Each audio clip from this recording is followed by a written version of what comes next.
এই রোডটা কলেজ গেটের উপরে দিয়ে ফ্লাইওভার গাজীপুরমুখী রোড। এই রোডে আল্লাহর 30 দিন জ্যাম লেগেই থাকবে, এটাই স্বাভাবিক বিষয় এখানকার।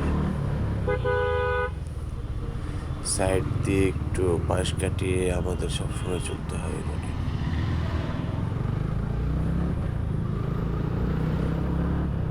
সামনে একটু খেয়াল করলে দেখা যাবে পুলিশের গাড়িও এক সাইড দিয়ে আসতেছে। এখানে কারণটা হলো দুইটা রাস্তার মাঝখানে একটা জোড়া লোহার পাত দেওয়া, এখানে অনেক অংশই নাই, ওকে ভাঙা, সম্ভবত চুরি হয়ে গেছে। এই জন্য এখানে অনেকটা জ্যাম লেগে থাকে। বাইকটা তো সুন্দর, কি বাইক!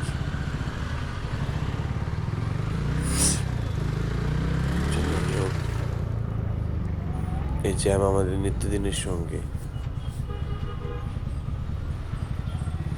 সবাই খুব গোছালোভাবে আসতেছে সুন্দরভাবে।